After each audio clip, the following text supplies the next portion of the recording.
Bog svima i dobrodošli u novu epizodu Kavice sa Sarom. Danas je s nama novo lice i novo ime Q-a, Hrvoje Kraljević. Njegova pozicija je Head of People and Community. A da ne uzimam previše od našeg razgovora, Hrvoje će nam sam objasniti što točno njegova pozicija nosi u Q. Hrvoje, dobrodošao. Hvala. I hvala ti što si me ugostio. Skuhao mi je jako finu kavu, moram ti reći da uvijek ja radim kave i radim kave iz Q-a. Ne kažem da su loše, ali tvoja je definitivno par kopalja iznad. Pa, ovo je kavica sa Sarom, zar ne? Pa, definitivno kavica ne smije izostati, iako ja često zeznem i ne pijem kavu na... Je li dobra kavica? Kavica je vrhunska. Odlično. Ne mogu reći da u Q nemamo dobru, ali tvoja mi je posebno fina danas. Ajde, baš mi je drago. S obzirom na ovaj jesenski dan. Da, bilo nam je sunce pa kiša, pa sunce pa kiša, ali dobro, to nas definitivno neće ometati u razgovoru.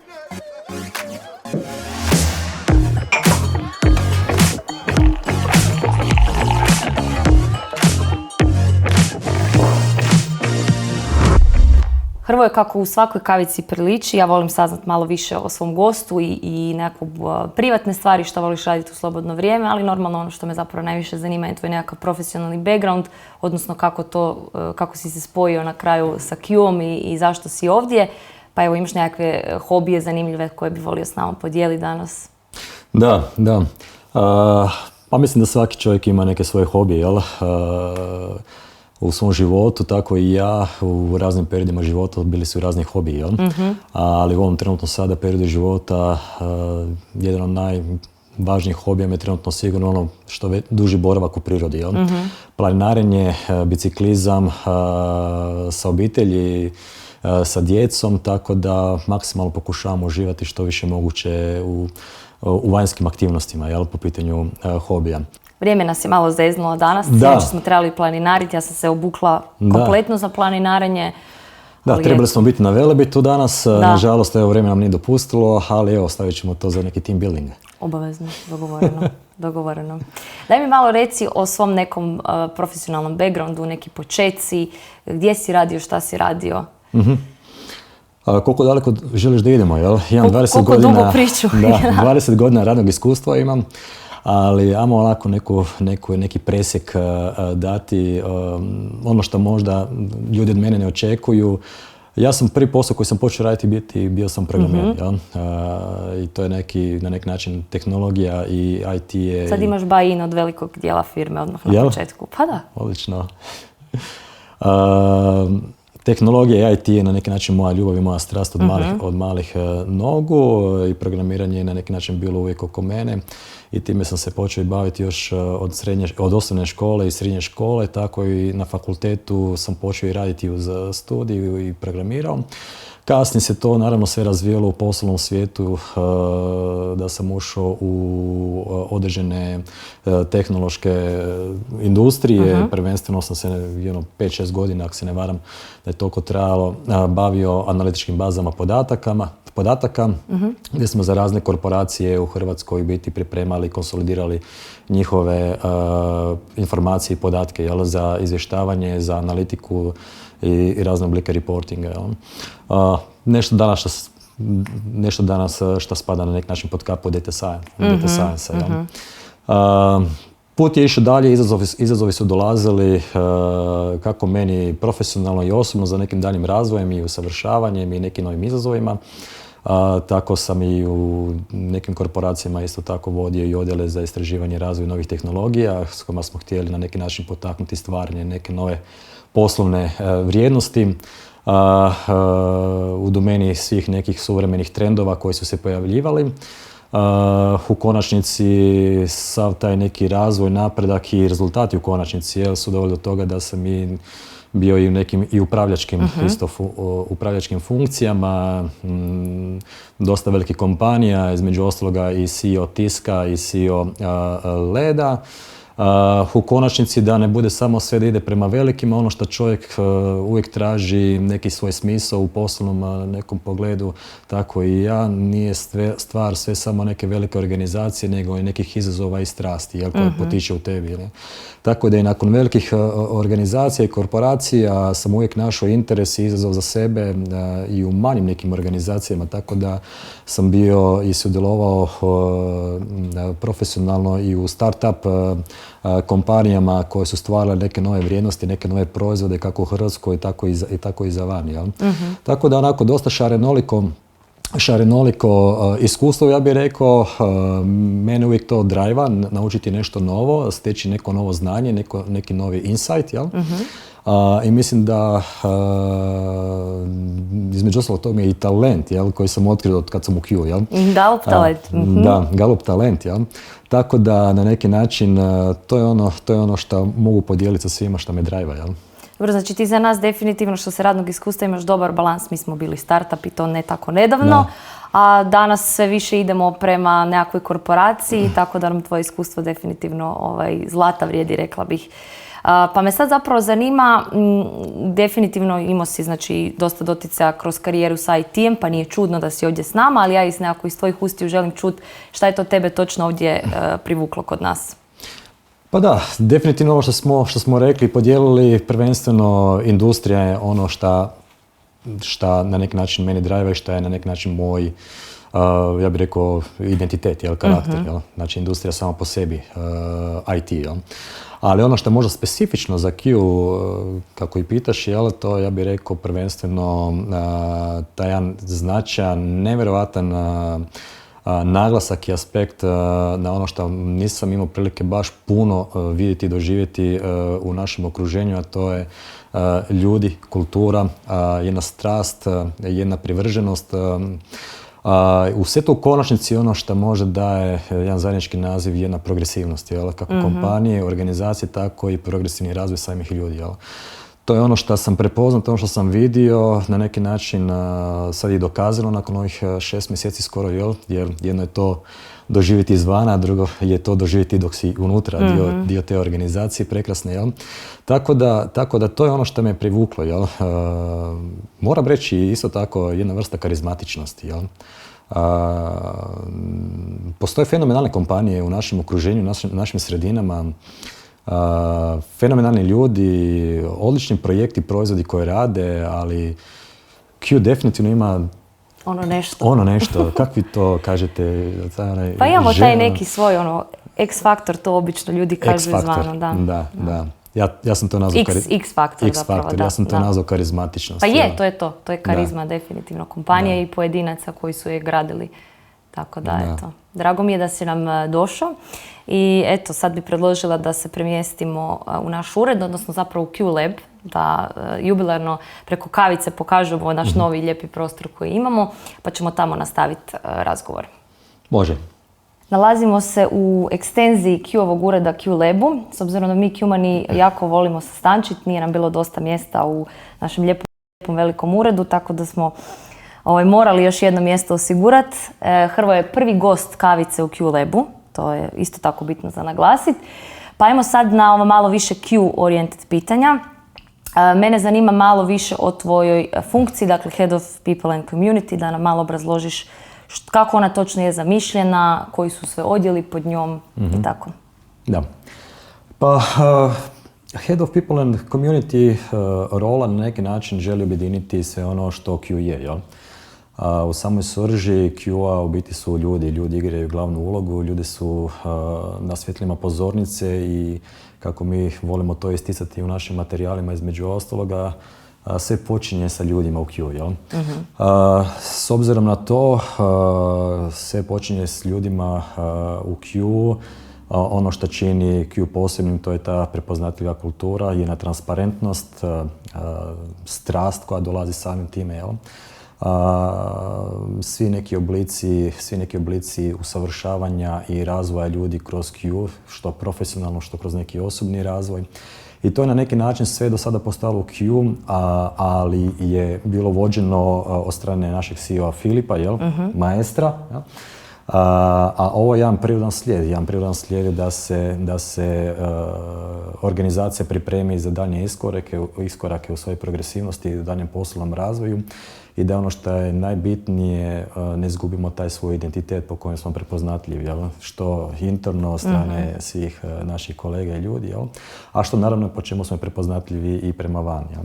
Tako da to je jedna formalna rola koja objedinjuje 3 odjela, People and Culture, možda si čula za Pa nešto jesam, mislim samo najbolje sam čula naravno za taj odjel, ali... Da. Pa zato što je Sara vodi, ne znam jesi čula, znaš za nju, ja? Čula sam. People and Culture, Communications i Office naš, to su jedna 3 odjela prekrasnog jednog tima, jako strastvenog, inspirativnog, kreativnog, koji na neki način sve ono što Q danas je po pitanju i organizacije i kulture i svih i dobrih i kvalitetnih ljudskih inicijativa koje su postignute je na neki način najvećom zaslugom plod ta 3 odjela. Jel? Kažem najvećom zato što naravno i drugi odjeli jako je bitno što i drugi odjeli sudjeluju u svemu tome. Ne? U jednom daljem razvoju kompanije i pripreme na neki način i organizacije za daljnje iskorake, jel? I ono sve što nam slijedi, ovo je samo jedan korak u jednoj formalizaciji sva ta 3 odjela na neki način pod jednu kapu. Jel? Ok, naglasio si da je to do sad bilo pod uzdom našeg Filipa, CEO-a, odnosno maestra, vrhovnog vođe, kako god ga mi zvali.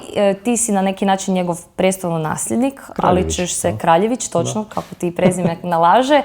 Ti ćeš se posvetiti, odnosno posvećuješ se već zadnjih 6 mjeseci i ovim odjelima puno više i dublje, ono što je Filip uvijek htio.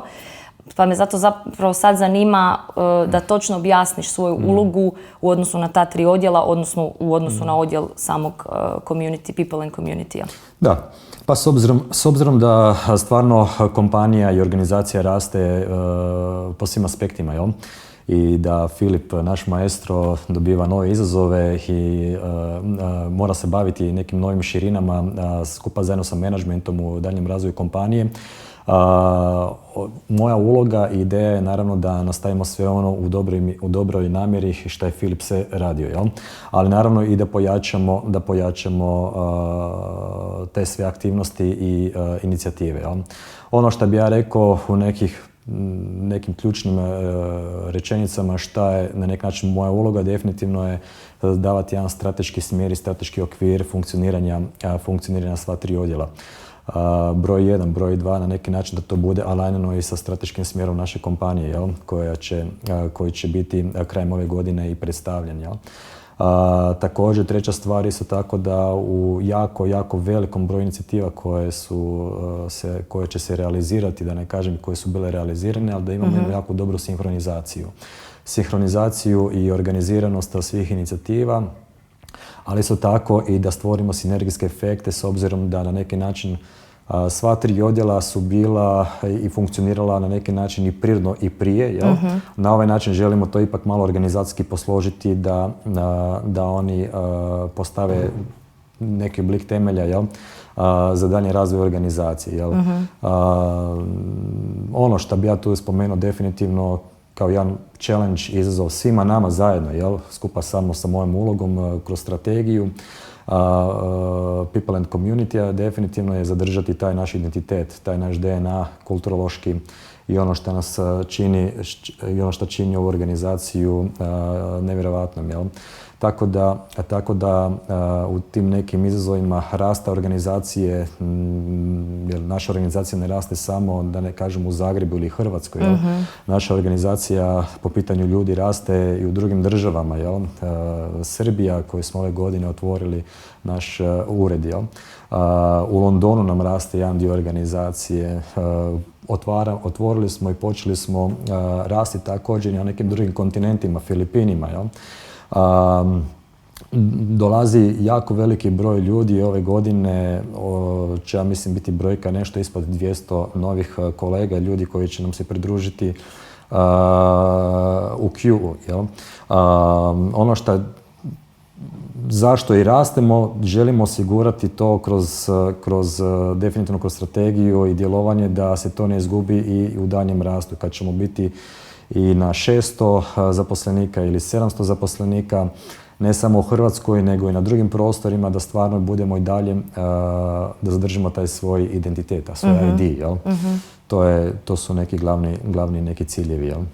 Ajmo onda sad malo popričati o ključnim okosnicima People and Community, a to su dakle Communications, koje vodi Koštana Pavić, People and Culture, moja malenkost i Office dio.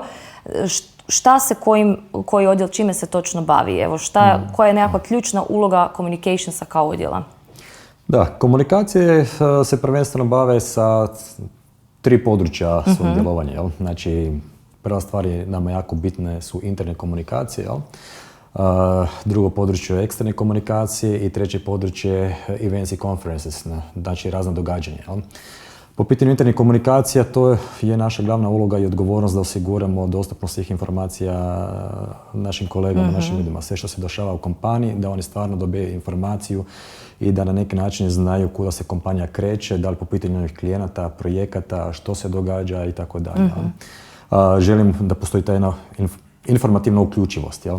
Po pitanju eksternih komunikacija, ono što nam je tu cilj izgraditi relacije sa svim našim stakeholderima van kompanije. Jel? Da li su to medijske kuće, putem kojih na neki način puštamo i širimo sve dobre vijesti koje mi radimo unutar Q-a, jel?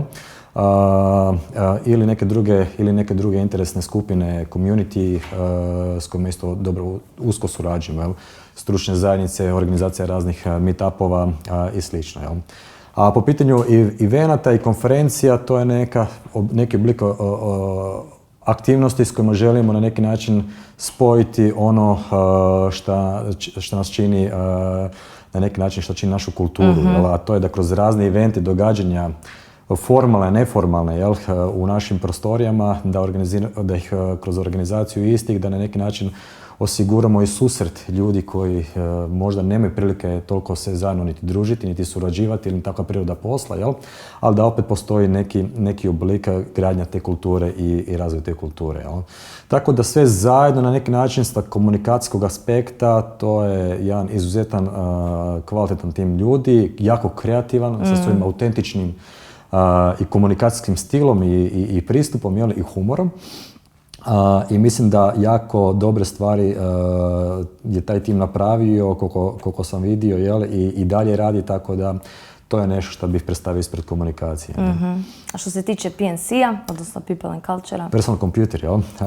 Što se tiče People and Culture-a, definitivno na neki način isto možda najjednostavnije objasniti funkcioniranje People and Culture kroz 4 stupa, 4 područja djelovanja. Jel?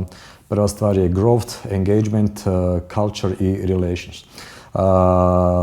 Nazivi kao i kod komunikacija vrlo, ja mislim, jasno daju do znanja o čemu se tu radi. Growth, naravno, tu nam je cilj razvijati sve aktivnosti, inicijative gdje osiguravamo i potičemo sve naše ljude da rastu, jel? Da se razvijaju. Profesionalno, privatno, sa osobnim vještinama koje će im pomoći u poslu, ali naravno i u privatnom životu, svakako mogu naći benefite toga. Jel? Kroz razne radionice, kroz razni coaching koji Q organizira za core team i šire, jel? Za naše management. To je, by the way, jedna stvarno prekrasnih stvari koje malo koje kompanije to omogućavaju svojim zaposlenicima, a da nije samo top management uključen.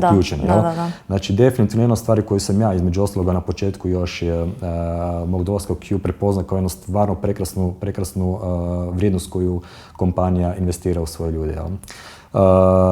U konačnici engagement kao neko sljedeće područje djelovanja PNC-a definitivno ima za cilj poticati, ali isto tako i mjeriti motivaciju i zadovoljstvo zaposlenika. Jel? Za te potrebe stvarno to nije nešto što se radi ad hoc, nego stvarno jednoj kontinuiranoj dinamici mjerimo, konkretno sa vrlo sofisticiranim alatom, kao što je Pickle, mislim da svi u kompaniji znaju i čuli su za taj alat, ali stvarno mjerimo na mjesečnoj razini motivaciju i zadovoljstvo naših zaposlenika. Jel? To se jako detaljno analizira, mi pokrećemo razne aktivnosti iz tih rezultata, tih mjerenja. Tu je prostor i za davanje feedbacka, jel? Koji je naravno još jedna stvar između ostalih s kojom se PNC bavi. Ovo je samo jedno od načina kako to grade, to je feedback kulturu. Jel? ali to je nešto čime se između ostaloga bavimo, jel? Po pitanju cultura, što reći, mislim, to nam je u imenu. kavica sa sarom je jedna od stvari koja čini ovu kulturu u kompaniji, jel? Između ostaloga, kako se približiti ljudima, kako malo svi ljudi mogu dobiti priliku se predstaviti i kolege da mogu poznati nekoga, jel? Ali naravno to ima jako puno drugih i aktivnosti, inicijativa koje čine našu kulturu jedinstvenom, autentičnom, jel? Po pitanju područja relationsa, najjednostavnije rečeno, od kad netko dođe u queue pa dok izađe, to su sve aktivnosti s kojima se PNC bavi po pitanju relationsa, jel? Znači, od onboardinga, što je na neki način prva stvar, jel, koju svaki queueman na neki način doživi svojim dolaskom u queue, jel, pa do potencijalnog odlaska iz queue, život je takav, jel, relations zakruži tu cijelu priču. I naravno sve ono između što se događa, jel, sa svakim našim zaposlenikom na neki način relations, aktivnosti i procesi prate razvoj svakog zaposlenika, jel? Dakle, ono što sam ja zaključila da ta dva odjela stvarno jako puno rade. To je moj zaključak. Šta bi ti onda izdvojio kao nekakve high level inicijative po pitanju Komsa i PNC-a? Što su neke najbitnije stvari s kojima se bavimo ili ćemo se baviti u planu su nam za tipa narednu godinu? Pa je, stvarno ovo što kažeš, jako puno stvari se tu radi. Ja ne znam koliko svi imaju osjećaj koliko tu ima aktivnosti, inicijativa koje proizlazi iz svih ovih odjela, jel? Mislim da smo negdje na preko 100-tinjak raznih inicijativa koje se kroz godinu, svake godine otvaraju i iniciraju, jel?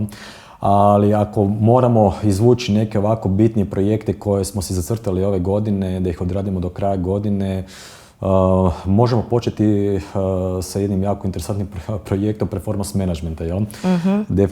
Definitivno jedna tema koja je već poznata u kompaniji, barem u jednom značajnom dijelu organizacije, ali ono što sada radimo po pitanju performance managementa je da ga uskladimo sa ostatkom organizacije. I da ga zapravo uvedemo u ostatak. Tako je, znači da ga uvedemo u ostatak organizacije gdje još on ne postoji, nije postavljen i gdje ćemo onda postići tu jednu usklađenost. Jel? Zašto je on bitan? Mislim, upravo iz ovog cijelog razgovora upravljanje ljudima, transparentnost, da svaki čovjek zna kuda on se razvija i do kuda želi doći, jel? Da u svakom trenutku zna kako mu je prolazno vrijeme, jel? Da je jako transparentno i strukturirano, jel? Kroz jednu metodologiju to postavljeno, da se može mjeriti u konačnici, jel? I u konačnici da onda i kao nagrada i kao rezultat postoji stvarno argumenti svega toga, ne? Leaders Growth, još jedan projekt, izuzetan bitan projekt.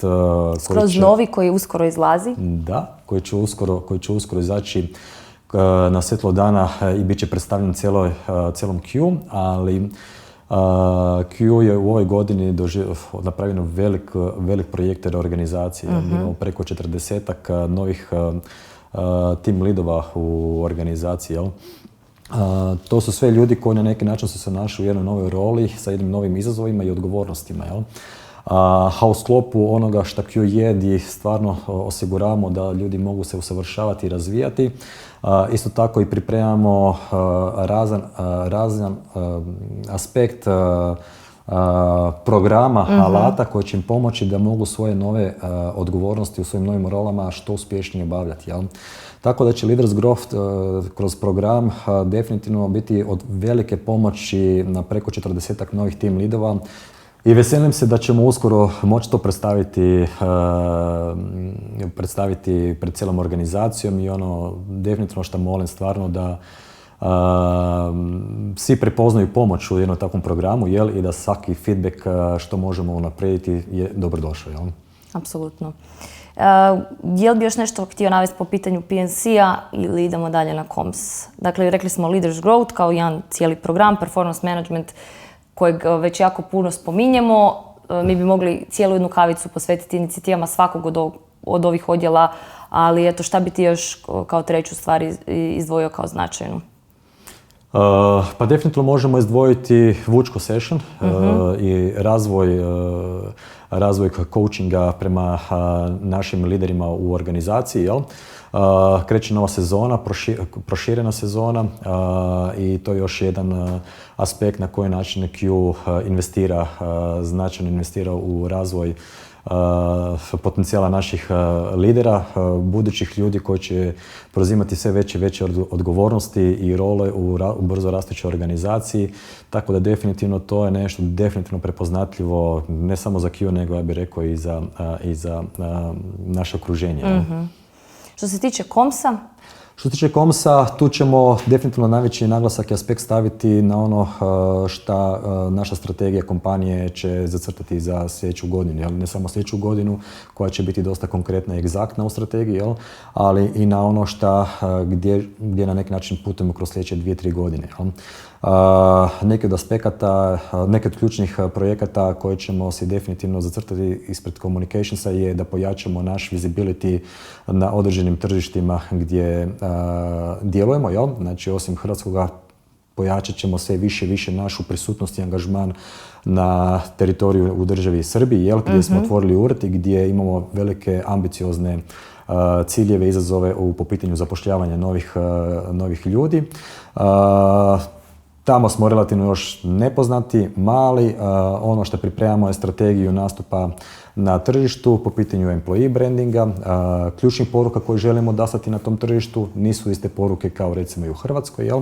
Tako da tu jednu cijelu strategiju razrađujemo i nasle ćemo biti spremni da to krećemo egzekuciju sa sljedećom godinom. Jel? Po pitanju drugih projekata dosta ćemo se fokusirati na evente i na neki način društvene događaje u samom Q. Pojačat ćemo, da ne kažem, imat ćemo možda i redovita događanja u uredima, jel? Koje će biti neformalne prirode, ali upravo da pojačamo i održavamo tu našu kulturu. Jel? Primjerice, ne znam, evo, jučer smo imali jedan prekrasan event, stvarno me iznenadio broj prijavljenih kviz, jel? Koji nedugo nakon ping-pong turnira, isto jako jedan veliki broj ljudi se prijavio i koje na neki način, barem po feedbacku koji smo dobili svi zajedno, vidjeli smo da je to stvarno prekrasno prepoznato i odlično prepoznato od strane svih koji su sudjelovali, ali i oni koji su i promatrali, jel? Takve događaje, tako da ćemo nastaviti u tom tonu.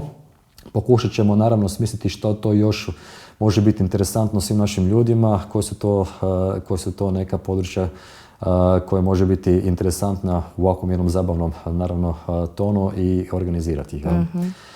Tu dolazimo naravno i do našeg ofisa, sve to se događa u našem ofisu, jel? Kod naše Mirte, tako da uloga upravo i ofisa prelazi na neki način u tu ulogu i tu funkciju. Jel? Office više nije facility, office više nije samo zgrada gdje sjedimo i bavljamo posao, mi smo remote first kompanija. Mi poslove odrađujemo gdje god od nas to želi, jel? Uredi, ajmo tako ih nazvati, jel, na neki način postaje naša kultura, jel? I uredi će na neki način biti mjesto gdje će biti mjesto susreta naših Qmana, ne mjesto rade naših Qmana, jel? Da, primjer, recimo ono što mi šaljemo prema van u komunikaciji, jel, to nije samo neki oblik demagogije i ono, ukrašavanja stvari koje možda stvarno nisu takve. Jel? To stvarno doživljavamo u direktnom feedbacku od ljudi koji dođu u tom prvom kontaktu kroz naš office, jel, i gdje dođu i od kuda sve krene i tako dalje. Stvarno dobimo iskreni, čvrsti feedback ljudi, pa vi stvarno ovo što pišete, što se priča o vama, to stvarno tako i je. Jel? To stvarno kad čovjek dođe kod vas u firmu, to se stvarno osjeti, vidi i vi to stvarno tako živite. Znači, ovo sve što ste vi iskomunicirali prema van, to je samo posljedica svega toga. Jel? Tako da, to je to. Zadovoljan si svime. Drago mi je, Hrvoje, što si mi bio gost, drago mi je što si nam se pridružio u Q. Definitivno ćemo još piti kavu formalno, neformalno, snimat, ne snimat, tako da družimo se. Vama, dragi gledatelji, hvala puno što ste nas gledali. Ovo je bila special edition epizoda jer smo pokušali u ovoj epizodi zapravo objasniti što to 3 jako važna odjela rade, a nismo vam, vjerujte, ni pola toga rekli, tako da hvala što ste nas slušali malo duže nego uobičajeno i vidimo se u sljedećoj epizodi. Pozdrav!